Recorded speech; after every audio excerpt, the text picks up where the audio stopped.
pagi Bapak Ibu Guru serta teman-teman sekalian. Hari ini Selasa 9 September 2025, kita akan mendengarkan sabda Tuhan dan merenungkannya. Marilah kita berdoa. Dalam nama Bapa dan Putra dan Roh Kudus. Amin. Semoga Tuhan beserta kita sekarang dan selama-lamanya. Inilah Injil Yesus Kristus menurut Santo Lukas. Dimuliakanlah Tuhan. Sekali peristiwa, pergilah Yesus ke bukit untuk berdoa, dan sepanjang malam ia berdoa kepada Allah. Ketika pagi tiba, ia memanggil murid-muridnya kepadanya, lalu memilih dari antara mereka 12 orang, yang juga disebutnya Rasul. Simon, yang juga diberinya nama Petrus, Andreas saudara Simon, Yakobus dan Yohanes, Filipus, Bartolomeus, Matius, Thomas, Yakobus anak Alfeus, dan Simon yang dijuluki Zelot, Yudas anak Yakobus, dan Yudas Iskariot yang menjadi pengkhianat. Lalu ia turun dengan mereka dan berhenti pada suatu tempat yang datar. Di situ berkumpul sejumlah besar muridnya dan banyak orang lain dari seluruh Yudea, Yerusalem, dan daerah pantai Tirus dan Sidon. Mereka datang untuk mendengarkan dia dan untuk disembuhkan dari penyakit mereka. Mereka yang menderita karena roh-roh jahat pun disembuhkan. Semua orang banyak itu berusaha menyentuh dia, karena ada kuasa yang keluar dari dia dan menyembuhkan semua orang itu. Demikianlah sabda Tuhan. Terpujilah Kristus. Bapak, Ibu Guru, serta teman-teman sekalian, setelah mendengarkan sabda Tuhan pada pagi hari ini, marilah kita merenungkannya.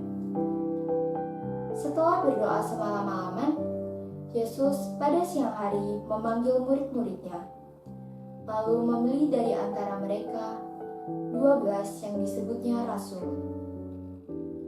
Panggilan menjadi murid dan penetapan Rasul adalah sebuah anugerah yang berasal dari Tuhan sendiri. Menjadi murid dalam tradisi Rabini adalah tinggal bersama dan belajar dari cara hidup sang guru dalam menghayati hidup beragama. Menjadi murid berarti menjadi seperti gurunya dan membutuhkan total komitmen. Lebih khusus, menjadi rasul atau apostol. Apo berarti jauh dan stelo berarti diutus. Orang-orang yang sungguh mampu mempresentasikan sang guru. Menariknya, latar belakang karakter rasul-rasul Yesus sangat bervariasi. Itu berarti bahwa tidak ada satu ragam saja murid yang dapat menjadi tanda representasi kehadiran Yesus. Kita dipanggil sebagai orang Kristen, bukan menjadi fans atau orang Kristen biasa. Menjadi orang Kristen adalah menjadi murid, dan menjadi murid berarti menjadi imitator. Ini adalah dasar. Menjadi apostol adalah sebuah pilihan, anugerah, dan kepercayaan yang Tuhan berikan, bukan karena prestasi atau karir. Segala bentuk pelayanan yang Tuhan percayakan kepada kita di gereja ataupun dalam hidup religius bukanlah karir, melainkan anugerah. Namun, tidak jarang sebagian orang Kristen atau bahkan religius kecewa karena lengser atau diganti, atau tugasnya tidak berubah-ubah dari awal, atau kecewa membandingkan kemampuan dirinya dengan temannya yang mendapat jabatan penting dalam gereja atau komunitas, atau tanggung jawabnya semakin kecil, atau ambisi kekuasaan, haus tanggung jawab. Kekecewaan ini muncul karena orang yang merasa berhak dan pantas. Di dalam tugas apapun, kita tetap harus menghidupi panggilan dasar kita menjadi imitator dan apostol yang menghadirkan hidup Yesus di dalam cara hidup kekristenan kita. Marilah kita berdoa.